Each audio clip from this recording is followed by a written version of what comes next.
بہت پرانے زمانے کا ذکر ہے۔ اسی ملک پر ایک بادشاہ حکومت کرتا تھا۔ اس کی ایک بیٹی بھی تھی جس کا نام شہزادی نورین تھا۔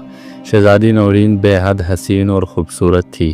وہ 16-17 سال کی ہو گئی تھی اور بادشاہ کسی اچھے سے شہزادے کی تلاش میں تھا تاکہ شہزادی نورین کی اس سے شادی کر کے اپنے پر سے سبکدوش ہو جائے۔ اس بادشاہ کا ایک وزیر بھی تھا جو بے حد لالچی، خود غرض اور مکار تھا۔ شہزادی نورین کی خوبصورتی نے اسے بھی متاثر کیا تھا اور وہ چاہتا تھا کہ بادشاہ اس سے اپنی بیٹی کی شادی کر دے تاکہ اسے شہزادی کے ساتھ ساتھ تخت و تاج بھی مل جائے۔ اس کی عمر کافی ہو گئی تھی مگر اس نے ابھی تک شادی نہیں کی تھی۔ اس نے ابھی تک کسی سے بھی اس بات کا تذکرہ نہیں کیا تھا کہ وہ شہزادی نورین سے شادی کرنا چاہتا ہے۔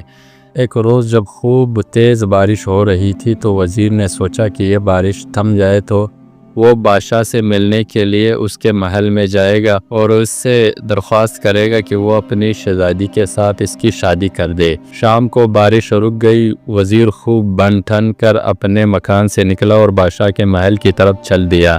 بادشاہ اپنے کمرے کی کھڑکی میں سے باغ کا نظارہ کر رہا تھا۔ بارش نے تمام پودوں کو نیا نکھار اور حسن بخشا تھا اور وہ بے حد دل فریب منظر پیش کر رہے تھے۔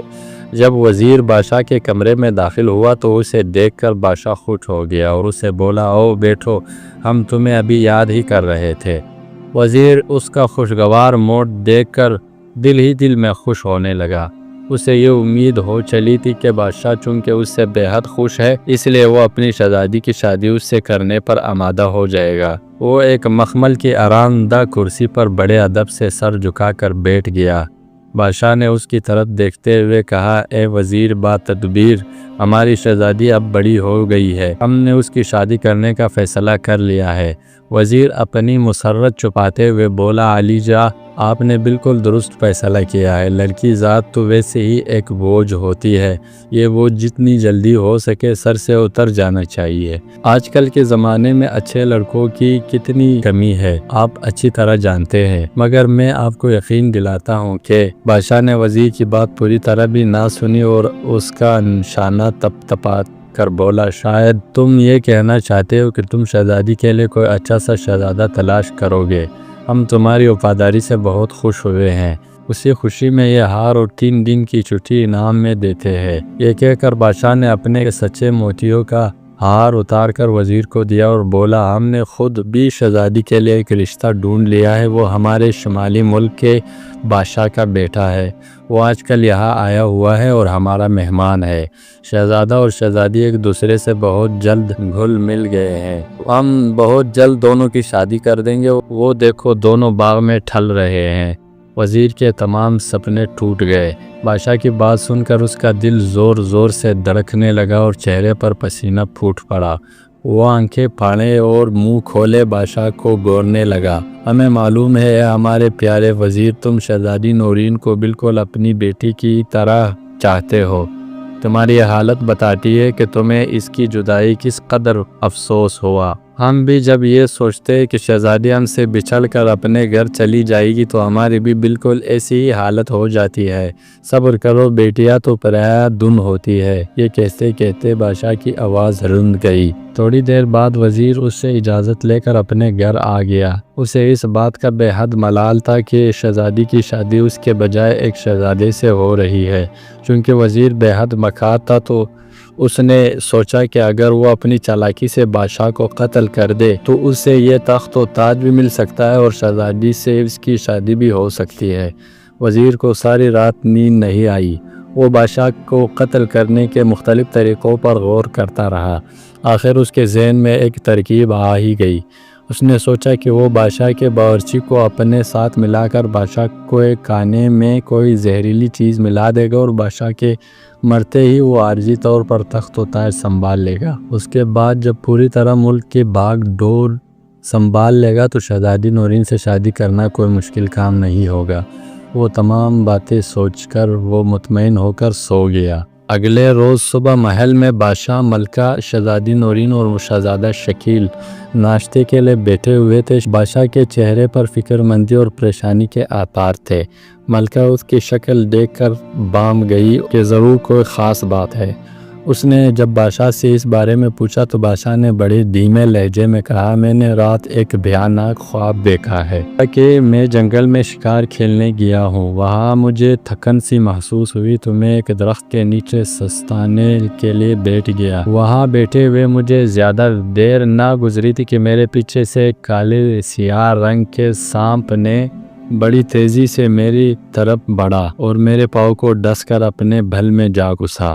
میرا خوف اور دہشت کے مارے برا حال ہو گیا تھا، اور پھر اسی عالم نے میری آنکھ کھل گئی۔ بادشاہ کا خواب سن کر ملکہ بھی فکر مند ہو گئی۔ ناشتے کے فوراً بعد اس نے شاہی نجومی کو طلب کر کے اسے بادشاہ کا خواب سنایا اور خواب کی تعبیر پوچھی۔ اس نجومی کی عمر 180 برس کی تھی۔ اس کے سر اور داڑھی کے بال روئی کے گالوں کی طرح نرم اور برف کی طرح سفید تھے۔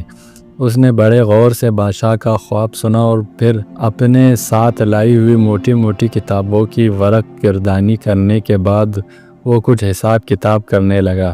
بادشاہ، ملکہ، شہزادی نورین اور شہزادہ شکیل جو کہ شہزادی نورین کا ہونے والا شوہر تھا، سب کے سب بڑے نجومی کو دم سادے دیکھ رہے تھے۔ تھوڑی دیر بعد نجومی نے حساب لگانے کے بعد ملکہ سے مخاطب ہو کر کہا، ملکہ صاحبہ، خدا بادشاہ کو سلامت رکھے اور عمر دراز دے۔ ان کا ایک دشمن پیدا ہو گیا ہے، وہ موذی ہر قیمت پر جہاں پناہ کی جان لینا چاہتا ہے۔ بادشاہ سلامت نے جو سانپ دیکھا تھا وہ اسی دشمن کی طرف اشارہ ہے۔ میں اپنے علم سے صرف اتنا ہی پتہ چلا سکتا ہوں، اس دشمن کا نام نہیں بتا سکتا۔ پھر بھی میں اتنا ضرور کہوں گا کہ اگر اس دشمن کو نہ پکڑا گیا تو وہ اپنی عیاری اور مکاری سے عالی رتبہ بادشاہ سلامت کو نقصان پہنچا دے گا۔ نجومی کی بات سن کر ملکہ کے ہوش اڑ گئے۔ بادشاہ بھی بے حد غمزدہ ہو گیا اور شہزادی نورین کے آنکھوں سے ٹپ ٹپ آنسو گرنے لگے۔ شہزادہ شکیل شہزادی نورین کو روتا دیکھ کر بے چین ہو گیا اور اس نے بڑے پرعزم لہجے میں کہا، پیاری شہزادی، تم رنجیدہ مت ہو، میں جب تک زندہ ہوں انشاءاللہ بادشاہ سلامت کو کوئی بھی نقصان نہیں پہنچا سکتا۔ میں تم سے وعدہ کرتا ہوں کہ تمہارے پیارے ابا حضور کے دشمن کو بہت جلد ان کی خدمت میں پیش کر دوں گا۔ شہزادے شکیل کے بات سن کر شہزادی نورین کی لبوں پر مسکراہٹ پھیل گئی۔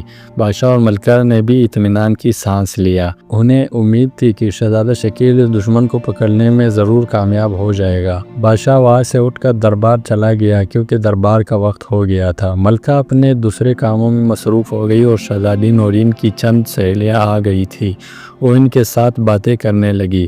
شہزادہ شکیل کچھ سوچنے مصروف تھا۔ اچانک اس کے ذہن میں ایک بڑی اچھی ترکیب آ گئی۔ وہ کمرے سے نکل کر باغ میں آیا۔ اس نے دیکھا کہ بادام کے درخت پر ایک طوطا بیٹھا ایک پکے ہوئے بادام پر اپنی چونچ مار رہا ہے۔ شہزادہ شکیل بہت ہی آہستگی سے درخت پر چڑھا اور طوطے کو پکڑ لیا۔ پھر اس نے طوطے کو ایک بہت ہی خوبصورت پنجرے میں بند کیا۔ پنجرہ سونے کے تیلیوں کا بنا ہوا تھا۔ شہزادہ شکیل طوطے کا پنجرہ لے کر دربار میں پہنچا۔ بادشاہ اپنے تخت پر بڑے باروب طریقے سے بیٹھا ہوا تھا۔ تمام درباری فرش پر بچھے قیمتی قالین پر بیٹھے ہوئے تھے۔ شہزادہ شکیل نے بادشاہ سے کہا، جہاں پناہ، میرے ابا حضور نے یہ جادو کا طوطا آپ کے لیے بھیجا تھا، اسے قبول فرما کر شکریہ کا موقع دے۔ یہ طوطا آپ کو ہر جمعرات کے صبح آپ کے دشمنوں کے نام سے آگاہ کیا کرے گا۔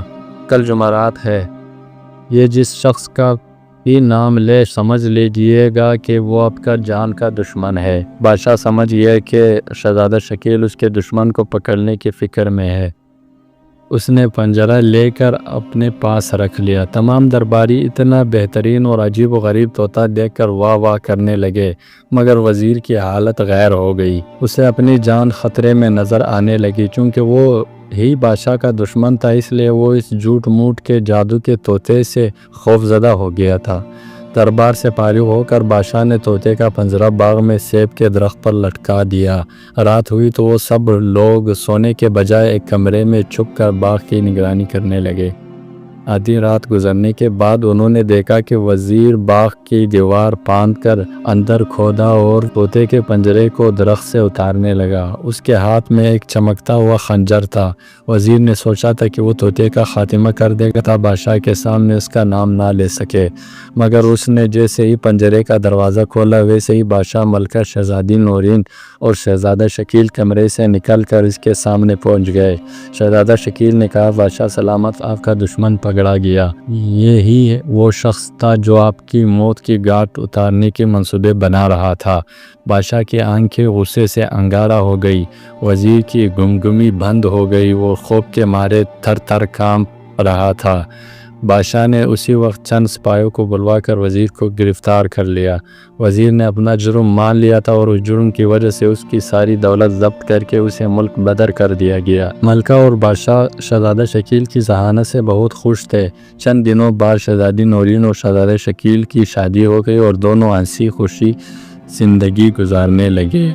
دوستو، یہ کہانی آپ کو کیسی لگی؟ کمنٹس میں اپنے رائے کا اظہار ضرور کیجئے گا۔ ہمارے چینل کو سبسکرائب کر دیجئے گا۔ ویڈیو دیکھنے کا بہت بہت شکریہ۔